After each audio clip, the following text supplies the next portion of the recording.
Pregnant ఉమెన్ని x ray రూమ్లోకి రావద్దంటారు కదా, ఎందుకు? క్యాన్సర్కి ఎక్స్రేకి సంబంధం ఏంటి? Hi, this is doctor Kunjati Hampi. అసలు ఈ ఎక్స్రే ప్రాసెస్ ఏంటో తెలుసుకుందాం. హై ఎనర్జీ ఎలక్ట్రాన్స్ ఒక సోర్స్ నుంచి ఒక మెటల్ ప్లేట్ మీద బీమ్ లాగా పడతాయి. ఈ మధ్యలో ఏవైతే వస్తాయో అది ఈ మెటల్ ప్లేట్ మీద ఇంప్రెషన్ పడి ఒక ఫిలిం లాంటిది రెడీ అవుతుంది మనకి. అయితే ఈ మధ్యలో ఉన్న పార్టికల్స్ మనకి ఎక్స్రే ఫిలింలో ఎలా కనిపిస్తాయి?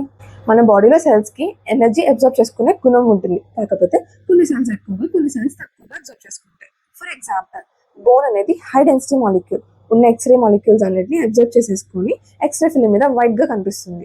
అలానే లో డెన్సిటీ మాలిక్యూల్ అయిన స్కిన్ అనేది తక్కువ ఎక్స్రేస్ని అబ్జర్వ్ చేసుకొని పేల్గా అంటే బ్లాక్ కలర్లో కనిపిస్తుంది. ఎక్స్రేస్లో ఉన్న ఈ హై ఎనర్జీ ఎలక్ట్రాన్స్ అనేవి మన బాడీలో ఉన్న సెల్స్లో డిఎన్ఏలో ఉన్న ఎలక్ట్రాన్స్ని డిస్ప్లేస్ చేసి సెల్ లెవెల్లో డ్యామేజ్ని తీసుకొచ్చి డిఎన్ఏని మ్యూటేషన్ కాజ్ చేస్తుంది. దీనివల్ల కార్సినోజెనసిస్ అంటే క్యాన్సర్ అనేది తయారవుతుంది. అయితే ఈ కార్సినోజెనసిస్ ప్రభావం అనేది ప్రెగ్నెంట్ ఉమెన్ మీద ఎక్కువగా ఉంటుంది. అప్పుడే తయారవుతున్న ఆ కొత్త సెల్స్ బేబీలో చాలా ఎక్కువగా ఎఫెక్ట్ అవుతాయి. అందుకనే ప్రెగ్నెంట్ ఉమెన్ని ఎక్స్రే రూమ్లోకి వెళ్ళదని అంటారండి. జాగ్రత్తలు పాటించండి.